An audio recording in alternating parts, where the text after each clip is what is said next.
السلام عليكم ورحمة الله وبركاته. ازيكم عاملين ايه؟ يا رب تكونوا بخير. النهارده هنتكلم عن كل اخبار الكرة المصرية والكرة العالمية. قبل بس ما نبدأ، يا ريت تنزل تشترك في القناة وتفعل الجرس عشان يوصلك كل جديد وتعمل لايك للفيديو. ويلا بينا نخش على الفيديو. هنبدأ كده بأخبار النادي الأهلي ونقول مع بعض أول صفقات النادي الأهلي، وهي خالد عبد الفتاح رسميا إلى النادي الأهلي بعقد لمدة 6 شهور مع بند شراء. يعني الأهلي ممكن يشتري اللعيب بعد ما 6 شهور يخلصوا عادي جدا. والصفقة الثانية وهي قيادة محمد الضوي الشهير بكريستو. خلاص رسميا اللاعب موجود مع النادي الأهلي لمدة 4 سنين ونص. الصفقة كلفت النادي الأهلي كام؟ من 200,000 ل 300,000 دولار، طبعا عشان دخلوا غرامة كولوبالي في الصفقة وكده، فالصفقة تمت. اتكلم بقى في يعقوبو. النادي الأهلي أعلن النهارده اللي يعقوبو خارج حساباتنا تماما. طب ليه؟ بسبب إن اللعيب طبعا احنا عارفين إن هو كان عمل عملية رباط صليبي أو عمليتين تقريبا، فالنادي الأهلي كان خايف لا يتعاقد معاه ويتعرض لإصابات كتير.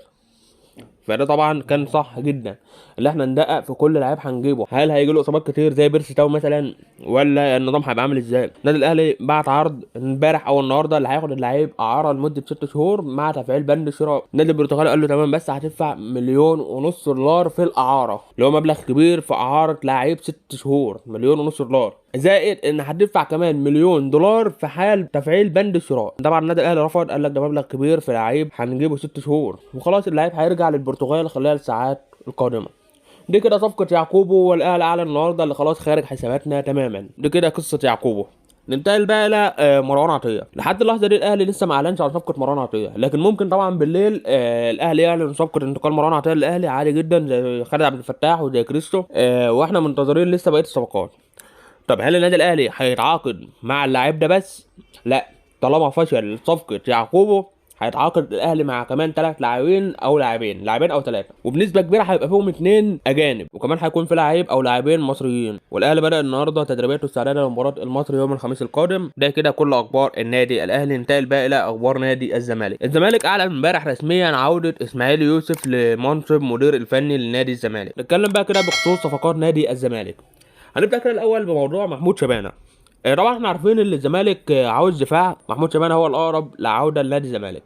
طب نادي الزمالك لسه ما اعلنش عودته ليه لحد دلوقتي، او ما قطعش اعارته ليه لحد دلوقتي. نادي سموحه طالب في حال قطع اعاره اللعيب اللي الزمالك يدفع مبلغ تقريبا هيبقى 1,000,000 جنيه. ده في حال قطع الاعاره. في حال لو الزمالك رفض ان اللعيب يرجع، اللاعب هيستمر مع نادي سموحه عادي جدا لحد انتهاء اعارته. طب ننتقل بقى كده الى قصه عبد الله السعيد. طبعا احنا عارفين النهارده اللي بيراميدز يتعاقد مع باتشيكو، وطبعا باتشيكو لما اي مدير فني بيجي لازم يجرب كل اللاعبين اللي معاه في الفريق، فهو بيشوف اللاعب اللي شغال مع الفريق بشكل كويس بيسيبه، اللاعب اللي مش شغال مع الفريق بيمشيه. فطبعا لسه باتشيكو لسه طبعا هيشوف اللاعبين وهيجربهم. لقى مثلا عبد الله السعيد بيأدي بشكل كويس مع نادي بيراميدز، هيسيب عبد الله السعيد مع نادي بيراميدز. لا، عبد الله السعيد مش بيعمل شغل كويس مع نادي بيراميدز، هيمشي عبد الله السعيد.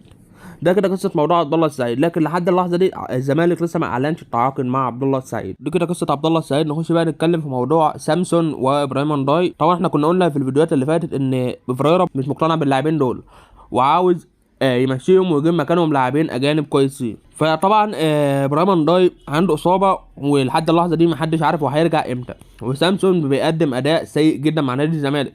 خلال الايام القادمه احتمال وبنسبه كبيره سامسون وابراهيم انداي هيكونوا خارج نادي الزمالك. طب عبد الله جمعه طبعا كان من يومين الزمالك اعلن اللي هو هيمشي لنادي المصري البورسعيدي لنهايه الموسم، بس لحد اللحظه دي مفيش اخبار رسميه تدل ان عبد الله جمعه خارج نادي الزمالك. النهارده برضه الزمالك بدا تدريباته استعدادا لمباراه الاتحاد السكندري يوم الاربعاء القادم الساعه 7 مساء.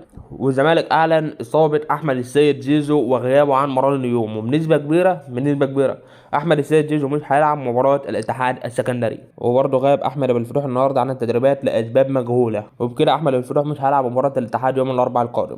دي كده كل اخبار نادي الزمالك. اتكلم بقى كده في ماتشات النهارده. نبدا باول ماتش معانا النهارده وهو بيراميدز امام غزل المحله، وبدايه وعوده ولا اروع باتشيكو مع اول ماتش مقدم عظمه. الماتش خلص بنتيجه 4-0، وشارك في الماتش ده فخر الدين بن يوسف وابراهيم عادل وسجلوا اهداف، ورمضان صبحي سجل هدف وصنع هدفين. باتشيكو بالنسبه لي هو من افضل المدربين اللي جوا في مصر خلال 10 سنين، سواء كان مع نادي الزمالك او حاليا مع نادي بيراميدز. كل لما بيجي في اول ماتش ليه بيثبت نفسه اللي هو مدرب كبير جدا. تاني مباراة معانا وهي المصري البورسعيدي والاتحاد السكندري، وكانت مباراة قوية جدا جدا وخلصت بفوز المصري على الاتحاد السكندري بهدفين مقابل هدف. وتالت مباراة معانا وهي سيراميكا كليوباترا وفيوتشر، وايضا كانت مباراة قوية جدا جدا وانتهت بفوز فيوتشر على سيراميكا كليوباترا بثلاث اهداف مقابل هدفين.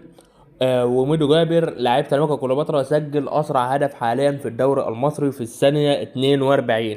نقول كده مباراه بكره في الدوري المصري. اول ماتش معانا وهو الاسماعيلي امام حرس الحدود الساعه 3 الا ربع بتوقيت القاهره. تاني ماتش معانا وهو اسوان والبنك الاهلي برضه الساعه 3 الا ربع، ومباراتين في الساعه 7 مساء وهو سموحه امام فاركو وطلائع الجيش امام المقاولون العرب. وبكده يكون وصلنا لنهايه الفيديو. اشكركم، مع السلامه.